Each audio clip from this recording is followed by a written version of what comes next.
Welcome back, Hunters. I'm the SurvivalVis, and we return Monster Hunter World I.C.E, where we're into what might be the last episode for the base story of Monster Hunter World. We've got a little bit of a change in music from the usual Astera melody that plays. We did just show off Kieran last episode just because of, again, it's just a bizarre way it's like put in with Monster Hunter World. So now we're going to get things back on track and see about going after this assignment we've got. So I think what we'll do is we'll eat first and then we'll talk to the handler and just get everything on its way. And you know what, just for the sake of things, because this might be a little bit longer of an episode, we're just going to actually skip the canteen cutscene. Handler. So, Pard, are you really going to this place the Admiral mentioned, where all the energy is gathered? I'm not going to try to stop you, but my gut tells me that something's going to go wrong. When my gut starts talking, you know I start listening. Yeah, I'm going to go. Are you really going? I'll tell you not to, but I can't just ignore my gut. This thing I trust most, next to you, of course. It kind of feels like the story was much more written around, like, Zora Magdaros and the whole that playing out. Because, again, this is... I guess it kind of does feel fitting for Monster Hunter, because it's almost like the story is mainly handled towards, like, the middle of the high-end stuff for low rank in a number of games. And then the actual, like, end stuff, it's almost like a little tack on, or it's not as built up as everything before it was. Like, I kind of feel like Monster Hunter 4 Ultimate was a little bit with that, because of, like, how Gore Magala was the main focus. Then, yes, Shagru is a little after it, but it's not as built up as much as I think it was, or should have been. Oh, well, let's snag that. I can actually... Yeah, we can talk to you here. Yeah. You made it. On time, too. I like that. The guy over there is the one who called you here. I hear you've crossed paths before. According to him, there's a place upriver where all of the energy converges. So, that means it's time. When you're ready, hop on the boat over there. But remember, once you do, there's no turning back. If you're not ready, then you can step away now, and no one will judge you. So what do you say? Are you ready? I see. Just as I thought. That's the way of the new World Hunter. Yeah, there's an item box, so let's steal the goodies. I say steal, but they are provided explicitly for us to use. And head down, check with the Seeker, who...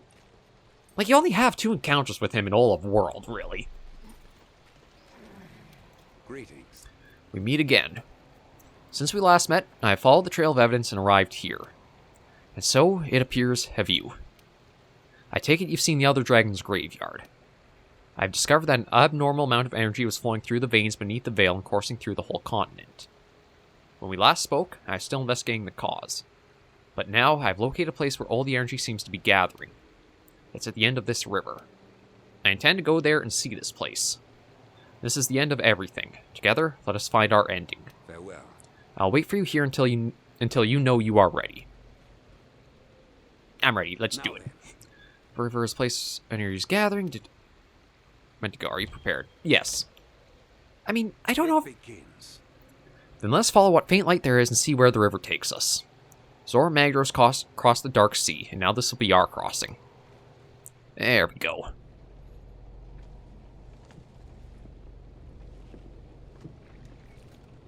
I don't know if you needed that many dialogue windows for it, but... We shall return. Fear not.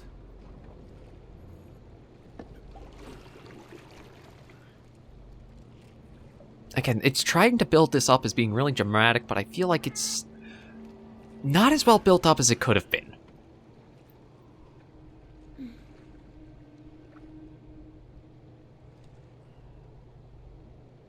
Although I do have to admit, the visuals are still amazing with this.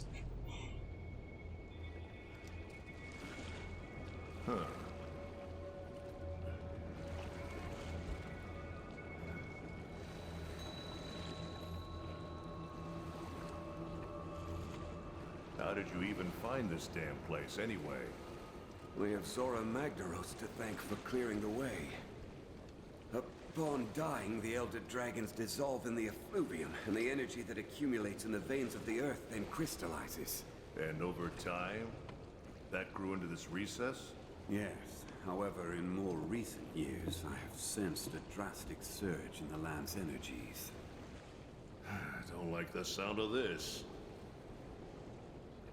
Prepare yourself, my friend. Something is terribly amiss.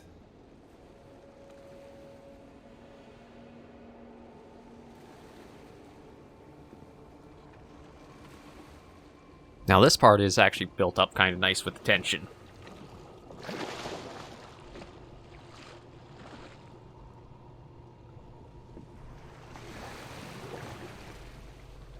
This friggin' admiral moves a whole boat without a care.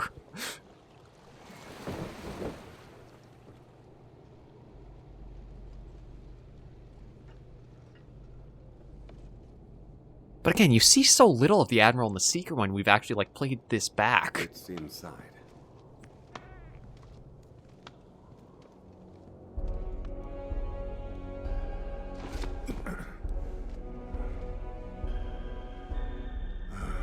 Great mother of... damn. Over countless years, the Elder's bioenergy created this. Even I never expected it to be so enormous. Now, it's interesting how he says that. Like, Wait. It's too pure. What is this thing, really?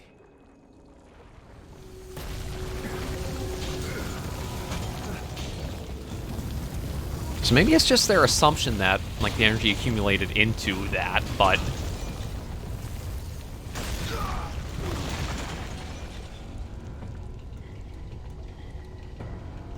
No!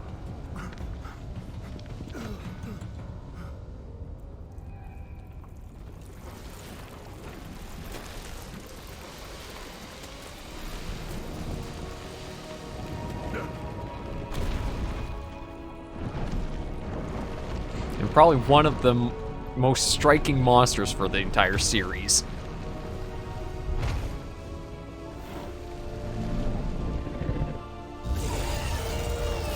I've got to stop it! All right. You got this? I'll We get got back to this. safety while you keep our new friend here at bay. Don't let it leave the nest. And I mean do not. I'll be back with help. Just do what you gotta do. There it is. Ah! Oh no! This is awful! You've got this! Go, go, go, go! Yeah, Xenojiva.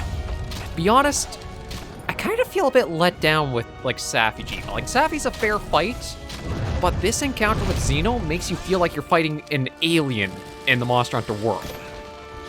Like, it's not part of the natural world. It's just so different and weird looking. It's the first alien monster, like something fell from outer space almost.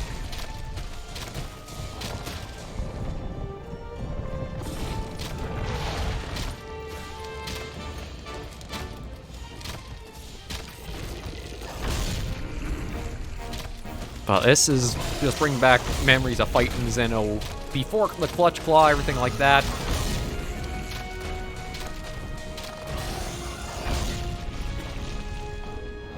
It does bring back good memories of just like the experience of facing him. Nope. Alright, that also reminds me, there are things like that I can hit. That admittedly could have been much more impactful.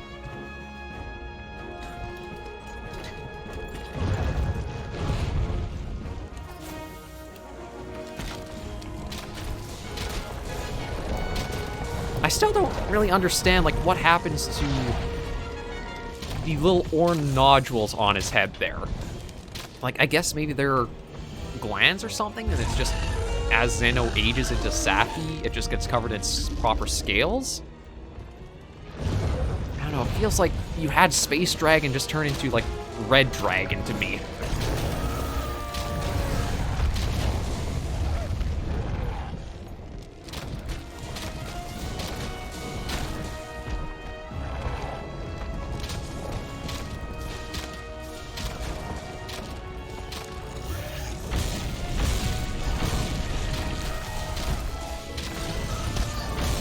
Ow. Gotta be more mindful of those shots. Like I said, it's not that difficult of a fight in, like, this form. His Arch-Tempered one, though, I remember that one was quite a bit more painful.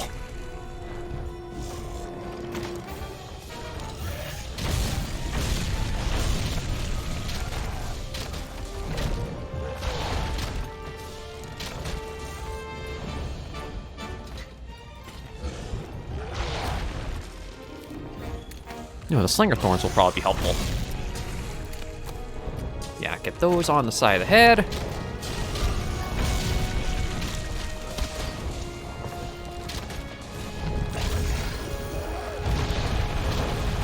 Ooh, that's what it... Right, I forgot he has that attack, too. Let's give you a nice Dragon Piercer right down the face. Now, this was a monster where the Dragon Piercer was your best friend, and you basically just wanted to spam it. Ooh.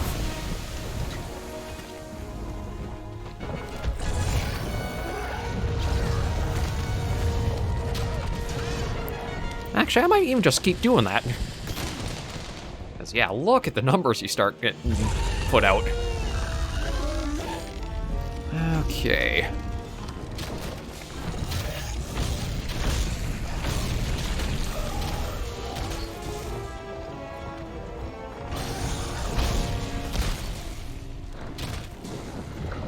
Uh-oh. Let's keep at him. You can do it!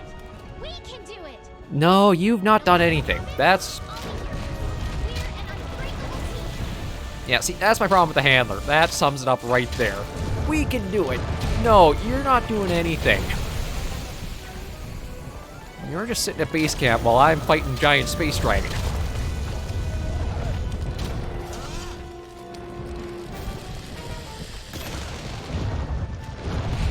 Uh-oh. Oh, it wasn't a sweep.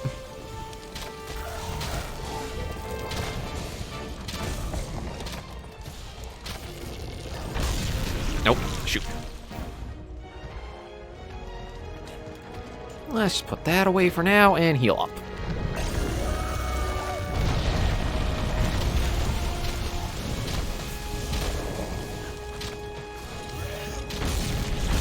Oh.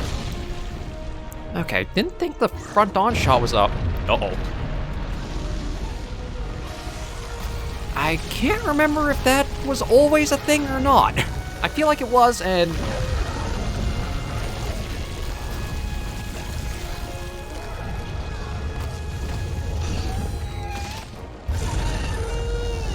Oh. Okay, he's on the move, so we're going to be going up with him. Let's just get over here and snag the free healing. Yeah, I forgot Zeno actually has, like, the Enrage Inferno mode. Ooh, there you are.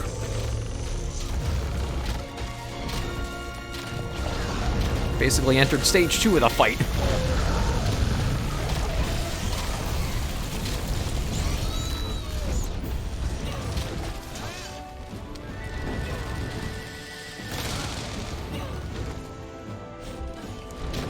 And then, in the Arch-Tempered version of this, it gets so much more ludicrous.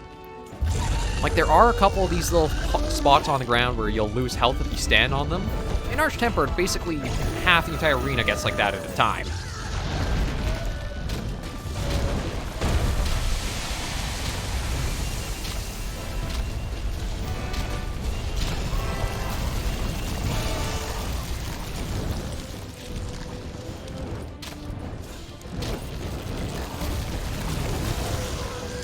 Let's see, is it 2 shots that takes it down, or just 1? There we go. Yeah, once you know Xano's fight, it gets a lot easier to manage him.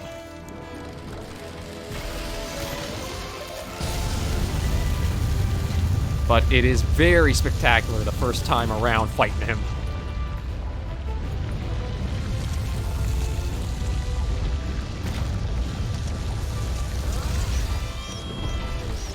And you also kind of get a sense of, like, Xano's a little bit of a strange monster, too, with how the energy it's using. Like, stumbling into the ground like that.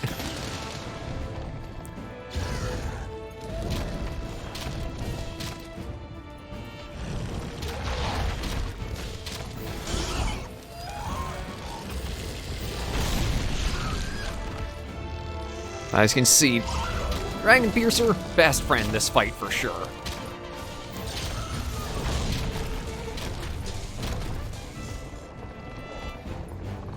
The only thing I might want to try doing is getting the tail off.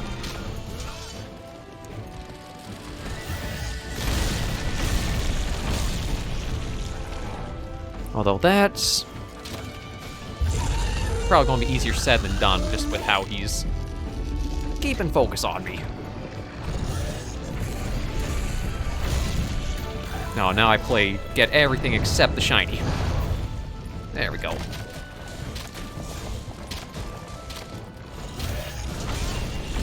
I can't remember, can you break the wings or not?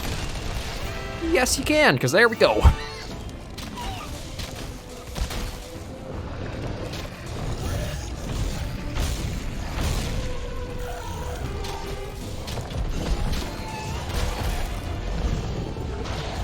Oof.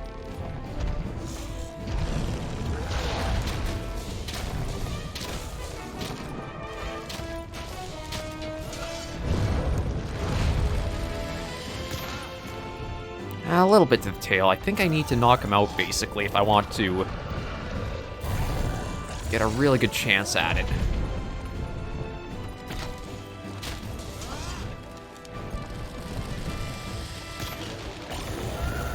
Yeah, let's see. There should be some Slingerthorn here. That's the bomb. That's the Slingerthorn. No, that was the piercing pot. Oh, I guess I lost it.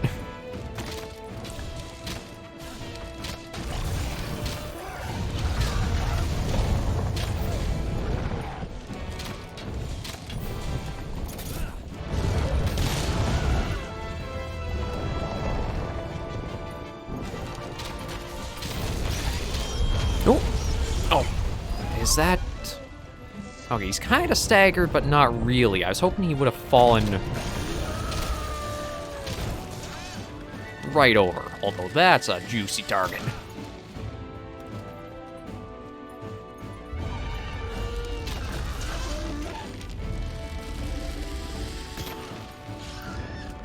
I just keep getting close to the lineup I need for it.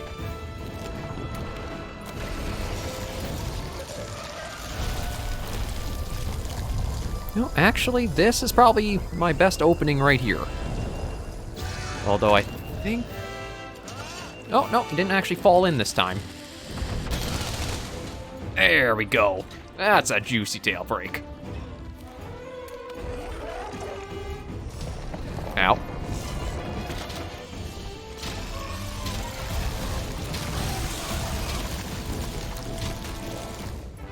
I think the only things I might have left to break are the front legs and perhaps the chest, but I'm not sure about the chest. Ow. Got a little schmack in. But more than... Uh-oh.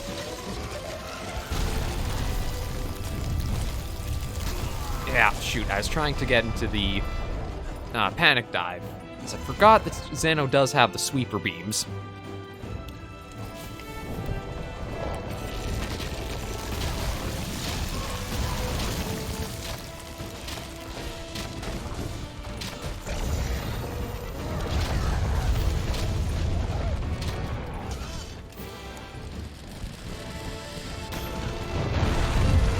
Oh boy.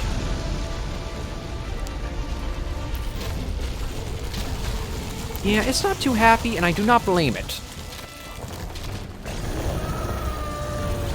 Ow. Well, truth be told, didn't get as hurt as I thought I would for, like, having a giant dragon run into me. Come on.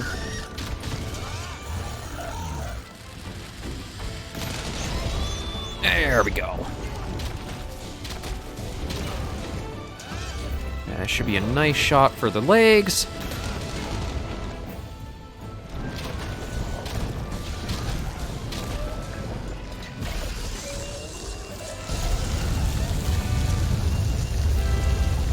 You know what? While you're doing that, I'm just going to get your tail carves in.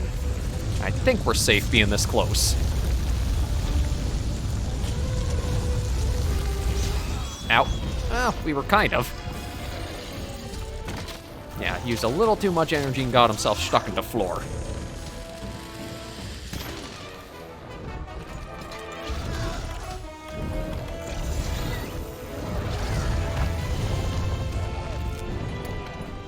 Thank you, Runa.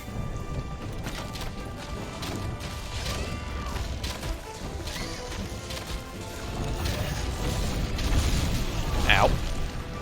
And might have to put down the station, too.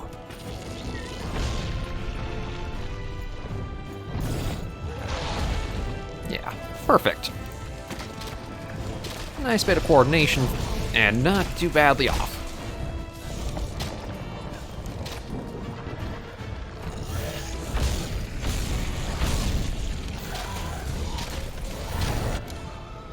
And that was it.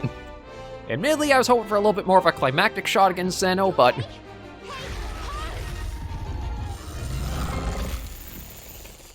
yeah, again, it feels like the handler just... there's more drama than needed for how this goes. Although, truth be told, everything's starting to earthquake. I do not remember that. Okay, there's still another shiny somewhere. I don't know where that unknown material is. Again, that's one thing that I can't remember if... I think Rise and Sunbreak improved that a lot more with just being able to see those on the ground. Although I don't even know if I'll get all the carves for...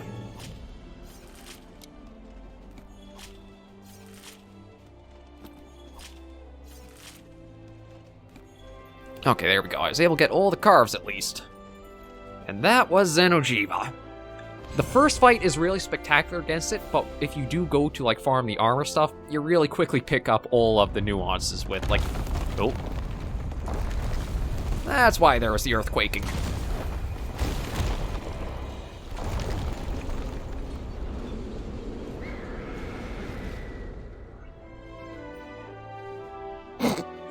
Of course, the last shot had to be a crotch shot. Well, I guess that's quite an interesting way to end things off with, though. Take everything back, let that all go through.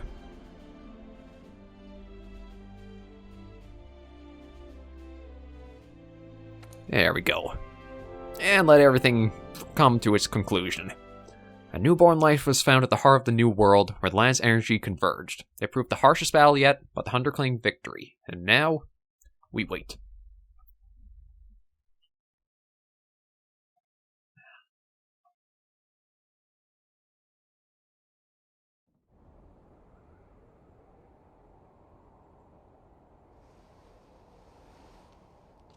Hey!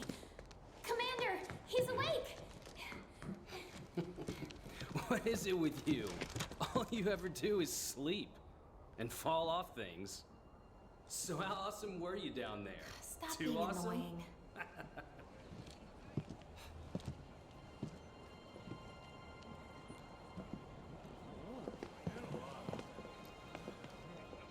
Yes. Well, good morning.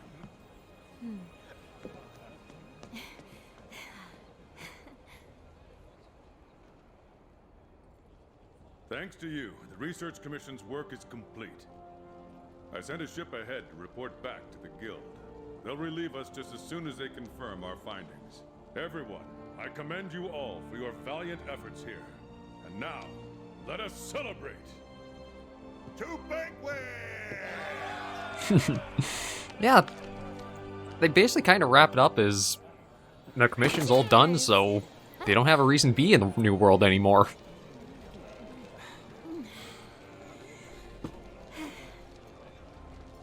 Well, we did it. Again, the Wii. You know, No, after it we was not a first Wii. landed here, I started to wonder if I made the right choice. But the new world was all the adventure I wanted and more. Oh, she made it. I'm just gonna say hi. Come on. May I? If not for you, I might not be alive. Thank you.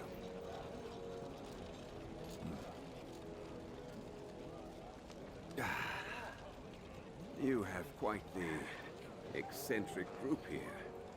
But all of them talented, unique, driven.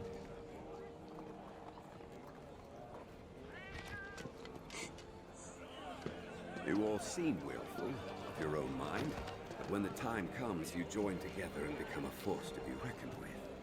I suspect there is no trial you could not collectively overcome.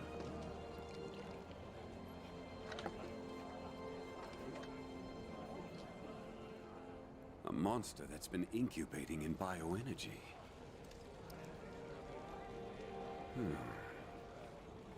Lurking so close, yet hiding so well.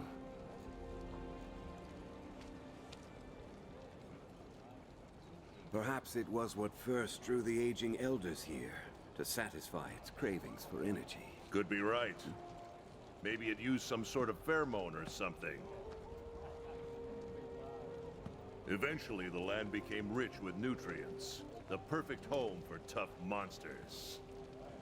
The energy smorgasbord must be why the elders inhabit the recess.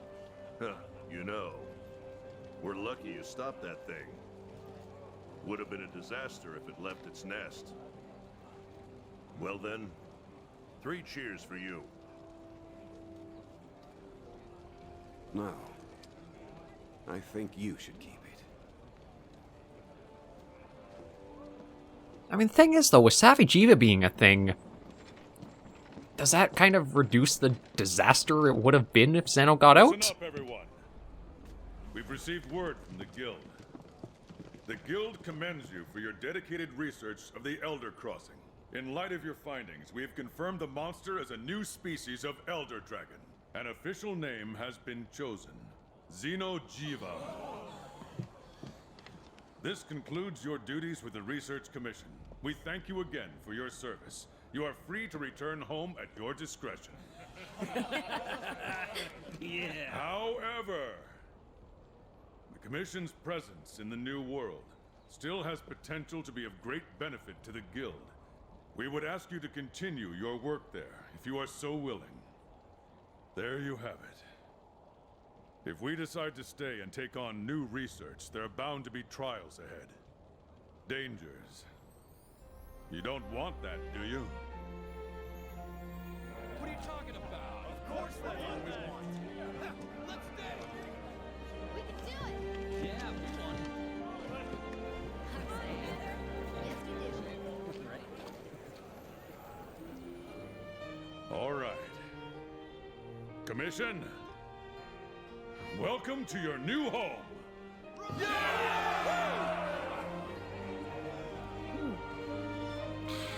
I better pack on some weight. This is gonna be hard work.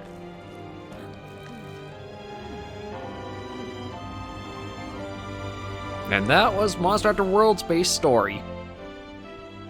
Nothing too grand or extravagant or that, but again, it was just a nice, done pretty neatly and well.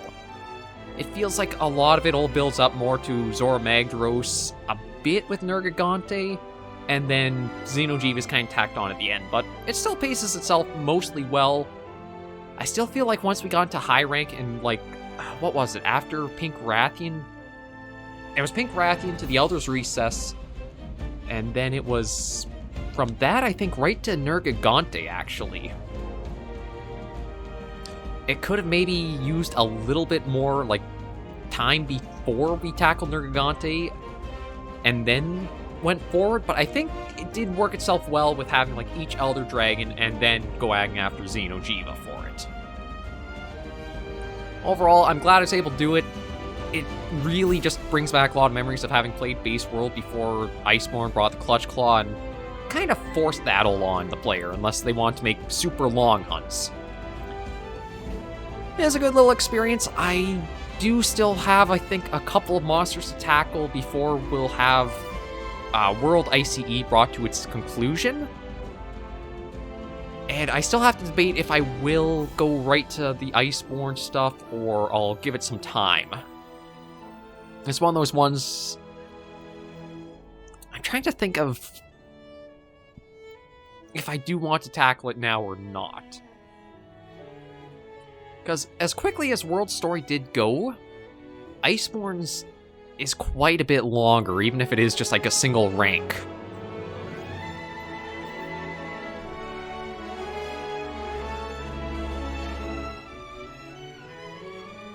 But again, this World was an amazing Monster Hunter game, and it does make me super curious to see what Monster Hunter 6 will eventually be. I have my own, like... come on, think brain, you're trying to come up with words. I have my own things I'd like to see them do, or like go back to, that the series has tapped into a little bit. My big one is definitely underwater combat. I feel like with everything they learned with like World and then Sunbreak and Rise and that, they could approach underwater combat much better than how it was in 3 Ultimate. Not even that 3 Ultimate's underwater stuff was that bad per se. It's just that it was a bit jarring if you didn't keep yourself practiced with it and knew like how to experience it. I think making it so you have a little bit more dynamic movement underwater. Nothing where it's like you have a super ludicrous swim speed, but even just binding it so that way you have a dodge that goes straight up or straight down, like there was in 3 Ultimate, but much more easier to get the inputs off for, will help a lot towards that. Another thing is, I'd like to see mounting the monsters kind of taken out of the series. I know that it's a big spectacle thing where it's like you're riding the monster, you're on top of it, either controlling it with the wire bugs or fighting against its thrashing while you're using a carving knife. To me, the carving knife part of it just feels kind of absurd when you're going after it with a 6-foot-long sword, but the little stabby makes them go so berserk. When it comes to like Rise and Sunbreak with the wire bugs, it feels... Oh, is this like a little epilogue? Oh, no, it's just the credits. I was going to say, like, hang on, is this like the last things we'll see of Zora? But no, I think it's just like the epilogue of... You can just see Astera in the distance with some of the lights there. Yeah, we'll let the credits go through full because, again, we did basically... Monster Hunter is kind of a weird one to say you've completed it, because you could argue if you completed the story, that's this game's completion, or you could also say if you've hunted one of every monster at least once, that could be it. It varies quite a bit. But again, I'd probably suggest for anybody who does want to play World or Iceborne, you might want to see if you can pick up and if the I.C.E. mod is compatible for you. It makes it so that way Monster Hunter kind of returns to how base World was. Not this clutch claw that you have to do first, or there's so much incentive to have to use it.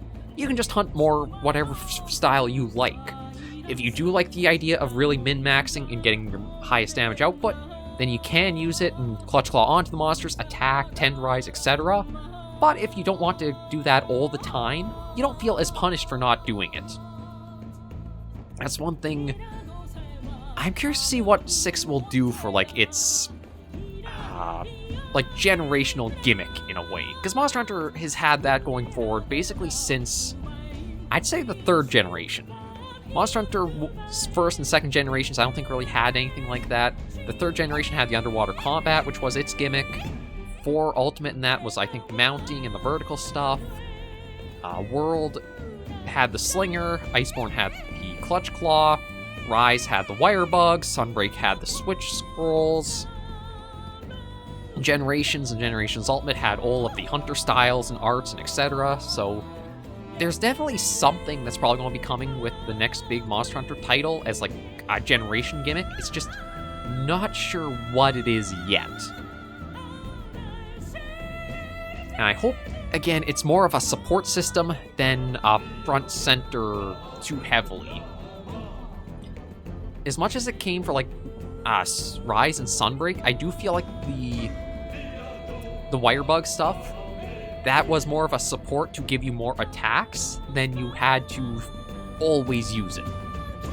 But the Clutch Claw, again, I hope we don't see something like that where it feels like you're just you're penalized if you don't use it, or you really feel you have to use that to do your best with it. The Slinger, I'd actually be happy if the Slinger comes back. I still feel like that could actually be a new weapon type for Monster Hunter. Have it mixed with like a melee range hybrid thing, where you'll attack the monster to actually gain ammo, and then you can use that ammo and then just rinse and repeat back and forth to just like fight in that. You can... It was just one of those things. It was just such a great support item, or like a secondary tool. It really helped fill in roles that you might not have had for other weapons. Like, it became much easier to fulfill that role too with having your weapon drawn and being able to use a Slinger, but even just base world before that, it came in handy for like using the environmental things, the wedge beetles to get you around a little bit more, or giving you some of those ammo types for the Slinger that would like stagger monsters so you could stop certain attacks. World just was a superb game all in all. And it was really nice being able to actually tackle it for the channel again. Well, I say again, I did a little bit of Monster Hunter on it long ago when the videos were very, very low quality in quite a few fields. So being able to do this and revisit it and have it done so where it retains the feeling of how base world was, as well as still having some new stuff like the Clutch Claw as an option, it was very nice to do on the channel. I do think I want to take a little bit of a break before I might tackle Iceborne I.C.E. I don't know when I will, because that is still going to be a pretty big endeavor to go on. Like, I was able to... If I just focus on the story, it might not be too bad, but there are still going to be some aspects that will take, like, farming to get the weapon and armors up through the progression, too. Sometimes it goes nice and quick and you get lucky with drops. Other times, it takes a little bit more time. So I'll see what comments come in with regards to that, any thoughts there, and just what have you.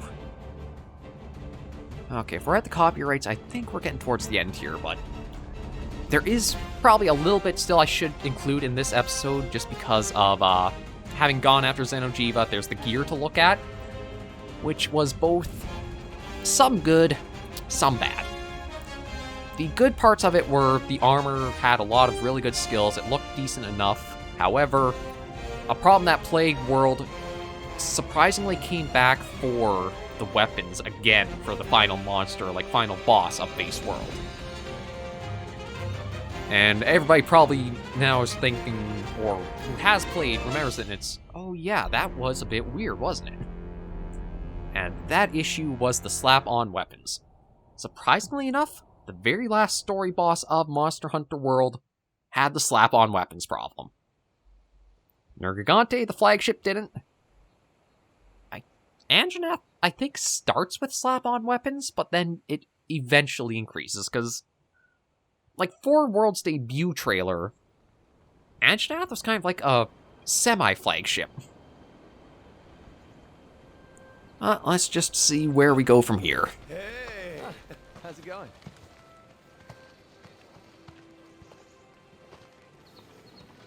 Look who's here.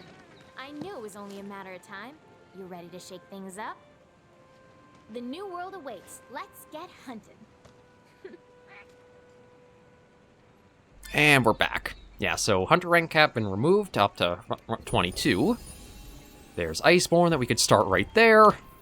We'll exit this tutorial. Gathered at the main gate. Seems like they're getting ready to go out on an expedition in the forest. Yeah, there's all kinds of little things here, but we're not going to spend too much longer. The video is, oh god, it's already close to 40 minutes. I had a feeling it'd be longer. But let's just take a look at the armor.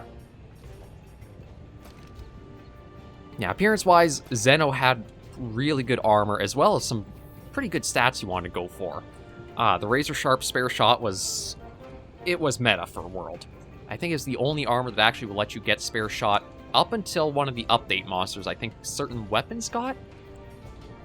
Can't exactly remember. Yeah, Xenos had great armor. The weapons, though, were... They were a disappointment. I've got to be honest with that. It's disappointing when you have, like, the final story monster, and all you have is, like, a slap-on weapon. Or even have weapons... Well, this wasn't in World, but you have in other games... Like, I'm thinking Monster Hunter 3 with Sadeas, there were only a select few weapons you could actually make of Sadeas parts, whereas for such, like, an integral story monster, it felt like you didn't get a payoff if you were a certain weapon user. But yeah, the slap-on stuff is just what it was. A little bit sad to see, but it was what it was. For now, though, we are good to wrap things up and bring the bring it to a conclusion for now. I've still got maybe a couple of episodes to go after with the 2 title update monsters, but then that might be a little bit of a rest we'll give to Monster Hunter on the channel for a bit. At least until Sunbreak's last title update. Then we've got that to wrap up. But thank you all very much for joining me on this episode of Monster Hunter World I.C.E. If you did enjoy the video, you should give it a like, and if you have any comments, tips, or tricks, be sure in the comments right down below. Until I do see you in the next video, Hunters and Survivors, please remember, as always, to take care, stay alive, and happy hunting.